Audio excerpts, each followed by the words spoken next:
محمد المصطفى ماحي الذنوب والخطا منبع الجود والعطاء الذي كان نبيا وآدم بين الطين والماء وعلى والديه وآله وأصحابه أجمعين أما بعد فأعوذ بالله من الشيطان الرجيم بسم الله الرحمن الرحيم يريدون ليطفئوا نور الله بأفواههم والله متم نوره ولو كره الكافرون صدق اللہ العظیم۔ تمامی حضرات مل کے درود و سلام پڑھیے۔ الصلاۃ والسلام علیک یا سیدی یا رسول اللہ وعلی والدیک وآلک واصحابک یا سیدی یا حبیب اللہ۔ پڑھیے الصلاۃ والسلام علیک یا سیدی یا رحمت للعالمین وعلی والدیک وآلک واصحابک یا سیدی یا جد الحسن والحسین۔ حمد و صلات کے بعد نہایت ہی واجب الاحترام معزز و مکرم برادران اسلام، امام ربانی منور الف لسانی حضرت شیخ احمد فاروقی سرہندی رضی اللہ تعالی عنہ، آپ کے عرس مبارک کی تقریب سعید میں ہم حاضری کا شرف حاصل کر رہے ہیں، جس کا اہتمام و انصرام محترم جناب محمد خالد سعید صاحب، محمد یاسین سجاری صاحب اور محمد سعید مجددی صاحب اور دیگر احباب نے کیا۔ محترم جناب فصیح اللسان محترم جناب محمد سیف الرحمن قادری صاحب، تمام حضرات تشریف فرما ہیں۔ میں انشاءاللہ العزیز اپنے مختصر وقت میں حضور مجدد الفسانی رضی اللہ تعالیٰ عنہ کی بارگاہ میں آپ کے چند فضائل و مناقب عرض کروں گا۔ اللہ تعالیٰ میری زبان پر کلمت الحق جاری فرمائے۔ اللہ تعالیٰ کا قرآن مجید میں یہ اعلان ہے، یریدون لیطفئوا نور اللہ، کہ کافر لوگ، باطل چاہتا ہے کہ اللہ کے نور کو اپنے منہوں کی پھونکوں سے بجھا دیں۔ واللہ متم نورہ، لیکن اللہ اپنے نور کو کامل کرتا ہے۔ ولو کرہ الکافرون، اگرچہ یہ کافروں کو ناپسند لگے۔ شروع سے حق و باطل کی لڑائی جاری ہے اور آج بھی جاری ہے۔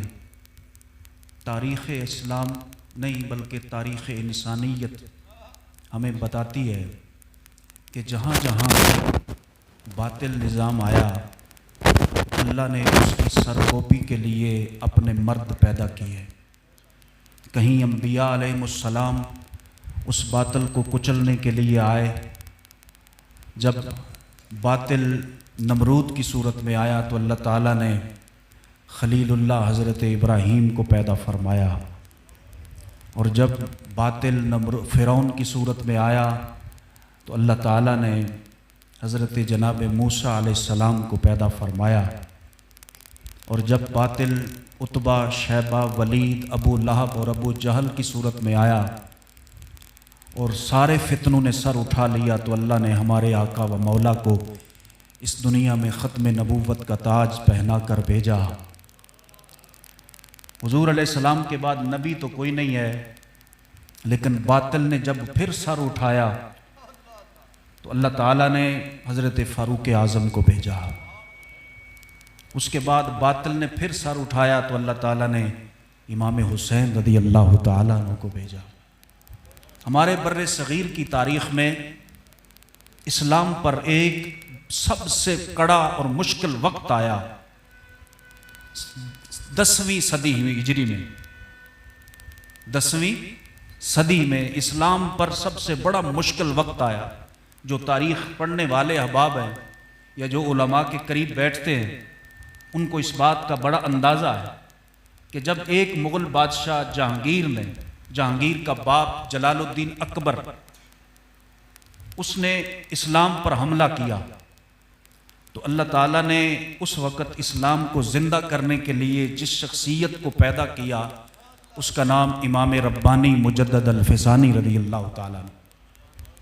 اور امام ربانی مجدد الفسانی کوئی عام ہستی نہیں ہے، بلکہ باقی بھی مجدد پیدا ہوئے اور قیامت تک ہر صدی کے بعد مجدد پیدا ہوتے رہیں گے، لیکن ایک بات میں بڑے وثوق سے کہہ رہا ہوں، اور یہ میں اپنی طرف سے نہیں کہہ رہا، ہماری اہل سنت کی مسجدوں میں ایک نام لکھا ہوتا ہے شیخ عبدالحق محدث دہلوی رضی اللہ تعالیٰ عنہ، اور انتظامیہ کی طرف سے شاید جہاں تختی نہیں لگی لیکن کئی مساجد میں لگی ہوتی ہے، وہاں لکھا ہوتا ہے کہ جو شخص شیخ عبدالحق محدث دہلوی کے عقیدے والا ہے وہ اس شخص کا امام اور خطیب رہ سکتا ہے۔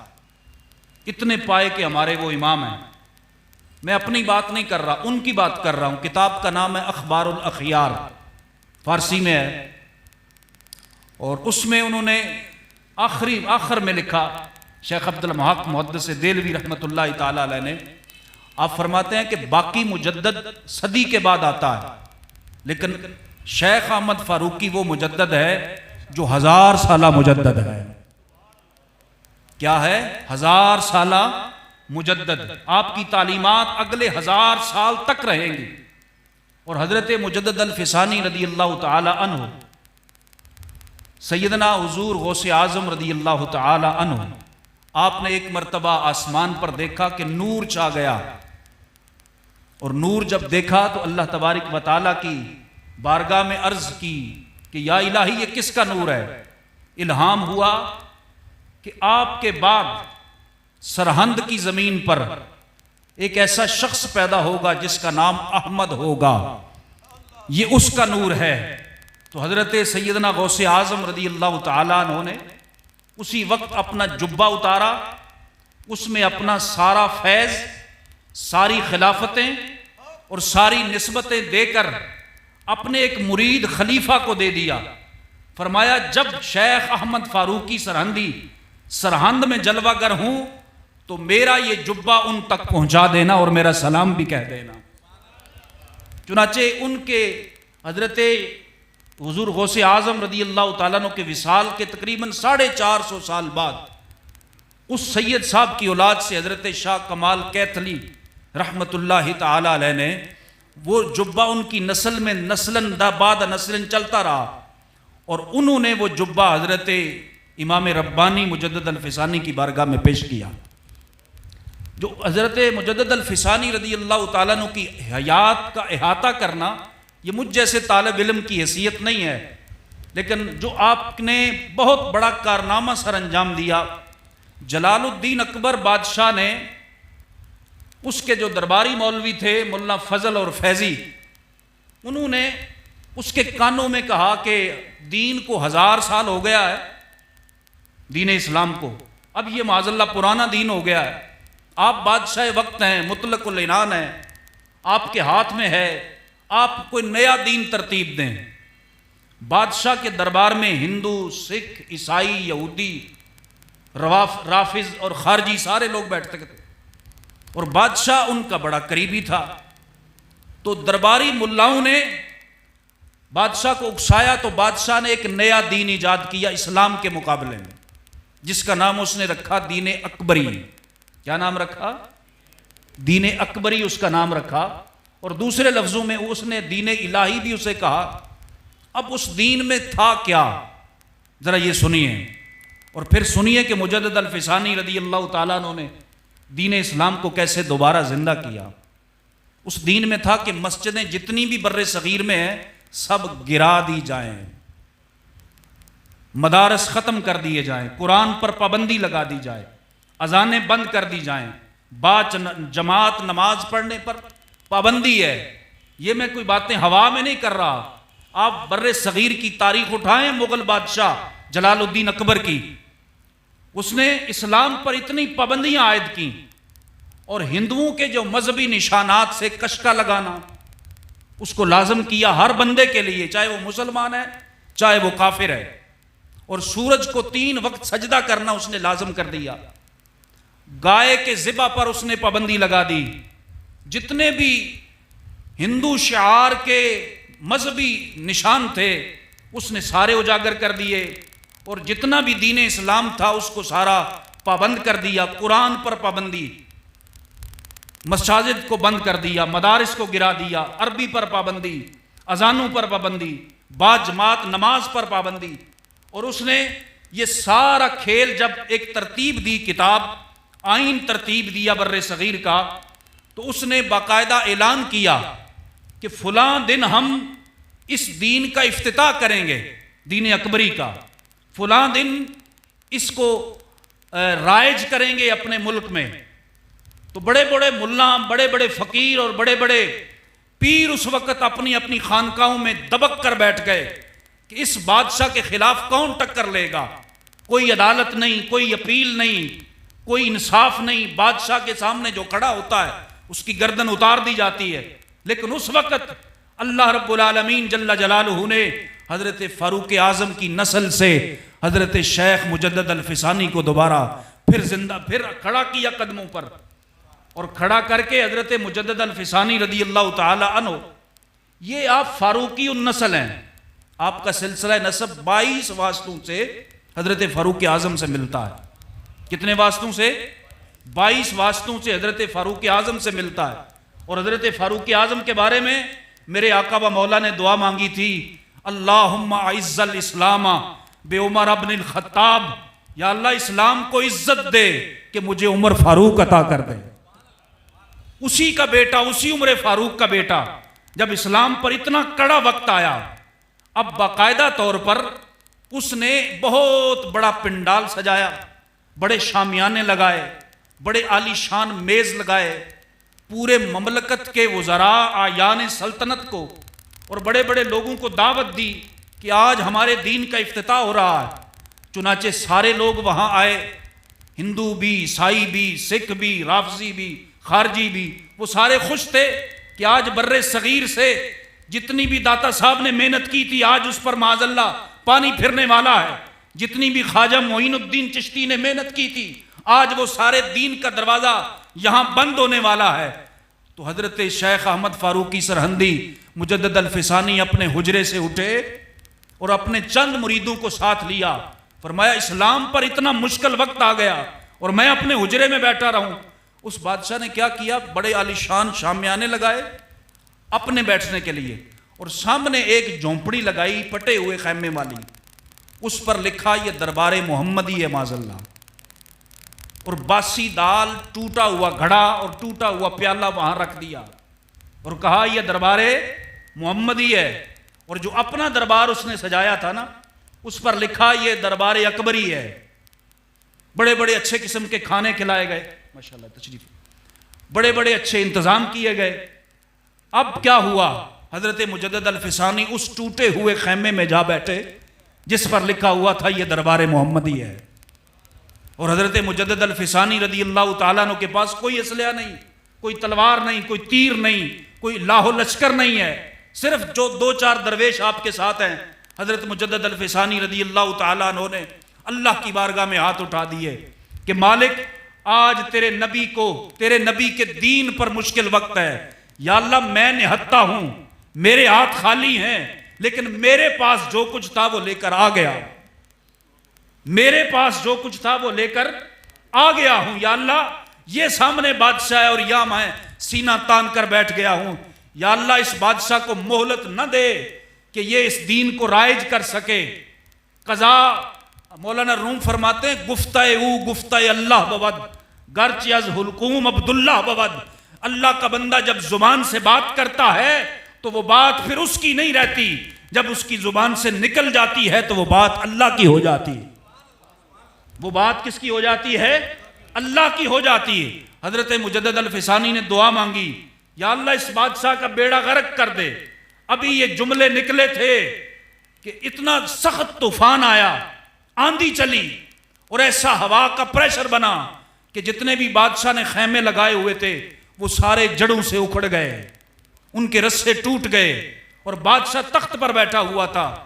ایک خیمے کی جو لکڑی ہوتی ہے نا جس کو قلعہ کہتے ہیں، جو زمین میں دنسایا جاتا ہے، جس سے رسا باندھا جاتا ہے، ایک خیمے کا پریشر بنا، بلکہ پریشر نہیں، وہ اللہ کی تقدیر بنی تھی، اور وہ تقدیر ایسے بنی، اس خیمے کی ہوا کا پریشر بنا، وہ لکڑی وہاں سے نکلی اور وہ تیر قزاق بن کر جلال الدین اکبر کے ماتھے میں پیوست ہو گئی۔ اسی لمحے بادشاہ ڈھیر ہو گیا۔ دوبارہ اس کا بیٹا جہانگیر آیا، اس نے تخت نشین ہوا، اس نے کہا میں باپ کا مشن جاری رکھوں گا، میں اپنے باپ کے دین کو رائج کروں گا۔ اس نے رائج کر دیا۔ حضرت مجدد الفسانی کے بارے میں لوگوں نے کان پڑے کہ صرف تیری مملکت میں اگر تجھے کوئی نقصان پہنچا سکتا ہے تو وہ شیخ احمد فاروقی سرہندی ہے۔ اس نے کہا گرفتار کر کے لاؤ، اسے پکڑ کر لاؤ۔ اس نے اپنے دربار کا یہ قانون بنایا کہ جو بھی دربار میں آتا ہے وہ مجھے سجدہ کرے آ کر پہلے، اور سجدہ کرنے کے بعد پھر گفتگو کا آغاز کرے۔ چنانچہ اس کو پتا تھا کہ شیخ احمد فاروقی سرہندی سجدہ نہیں کریں گے مجھے۔ اس نے اپنے دربار میں ایک چھوٹا سا دروازہ بنوایا، ایک چھوٹی سی کھڑکی بنوائی، تاکہ وہاں سے گزر کر جب سر جھکا کر مجدد الفسانی داخل ہوں گے تو میں سمجھ لوں گا مجھے سجدہ کیا ہے۔ لیکن اسے نہیں پتا تھا، اللہ کے محبوب علیہ السلام نے فرمایا اتقوا فراست المؤمن فإنه ينظر بنور اللہ۔ ماشاءاللہ، نعرہ تکبیر، نعرہ رسالت، نعرہ رسالت۔ حضرت علامہ صاحبزادہ پیر محمد عطاء المصطفیٰ صاحب رضوی،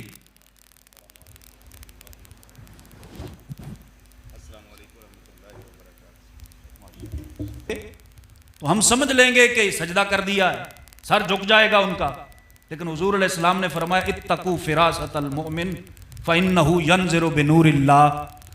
مومن کی فراست سے ڈرو، یہ اللہ کے نور سے دیکھ رہا ہوتا ہے۔ جب سپاہی پکڑ کر لائے نا آپ کو اس دروازے کے سامنے کہ آپ نے یہاں سے داخل ہونا ہے، تو حضرت مجدد الفسانی نے دیکھا ماحول کو کہ یہاں مجھے جھکنا پڑے گا، بیٹھ کر گردن جھکانی پڑے گی، تو آپ نے پہلے اپنا جوتا داخل کیا، پہلے اپنا جوتا داخل کیا۔ بادشاہ تو کہتا ہے میں سر جھکاؤں گا تجھے، میرا جوتا بھی تیرے آگے نہیں جھکتا۔ آپ جب اس طرح پاؤں کے بل اندر داخل ہوئے اور سارا آپ نے ایسے رکھا، جب آپ داخل ہوئے تو سارا آپ نے سیدھا کر لیا۔ جہانگیر بادشاہ مطلق العنان ہے، ڈکٹیٹرشپ ہے، ڈنڈے کی حکومت ہے۔ اس نے اپنے سپاہیوں سے کہا کہ اس بڈھے سے کہو کہ ہمارے سامنے سجدہ کرے۔ حضرت مجدد الفسانی نے فرمایا یہ سر صرف اللہ کے آگے جھکتا ہے۔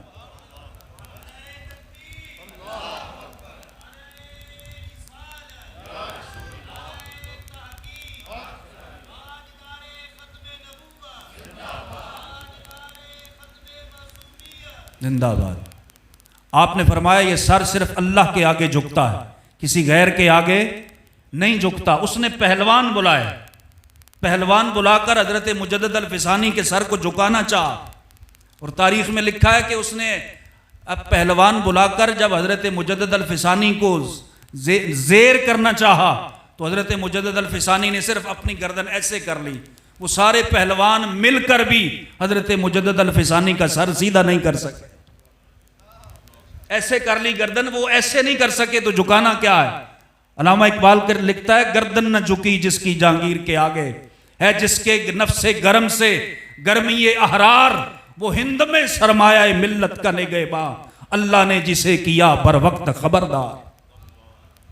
اور حضرت امام غزالی رحمت اللہ تعالی علیہ فرماتے ہیں آج جو مسجدیں آباد ہیں، آج جو مدارس آباد ہیں، آج جو خانقاہیں آباد ہیں، آج جو قرآن مجید کی تلاوت ہو رہی ہے، جو اذانیں اور نمازیں ہو رہی ہیں، یہ میں اپنی بات نہیں کر رہا، امام غزالی فرماتے ہیں کہ ان سب کی گردنوں پر مجدد الفسانی کا احسان ہے۔ اگر آپ اس وقت سٹینڈ نہ لیتے تو آج دین اکبر ہی ہوتا، ہندو غالب آ جاتے، لیکن امام ربانی رضی اللہ تعالیٰ نے وہ جہاد کیا۔ اسی لیے تو ہم مرید ہیں نا اپنے اپنے پیروں کے، بھئی ہے نا، نسبت والے بیٹھے ہو نا، اپنے اپنے پیروں کی تعریفیں کرتے ہو کہ نہیں کرتے؟ کرتے ہیں نا، ہمارے پیر صاحب بڑے ماشاءاللہ، کیا بات ہے، کرنی بھی چاہیے، لیکن مجدد الفسانی وہ مرید ہے کہ جس کی تعریف ان کے پیر خود کر رہے ہیں۔ وہ مرید ہیں حضرت خواجہ باقی باللہ رضی اللہ تعالیٰ عنہ، اور خواجہ باقی باللہ فرماتے ہیں جو پیر ہیں حضرت مجدد پاک کے، وہ فرماتے ہیں شیخ احمد ایسا سورج ہے، شیخ احمد ایسا سورج ہے جس کے نیچے ہم جیسے ہزاروں ستارے چل رہے ہیں۔ یہ ان کے پیر فرما رہے ہیں۔ حضرات محترم، حضرت مجدد الفسانی کا سب سے بڑا کارنامہ کہ دین اسلام کو زندہ کر دیا، دین اسلام کو زندہ کر دیا، اور انشاءاللہ یہ دین اسلام ہمیشہ زندہ رہنے کے لیے ہی آیا ہے۔ مصطفیٰ کا دین ہمیشہ غالب رہے گا۔ وآخر دعوانا الحمدللہ۔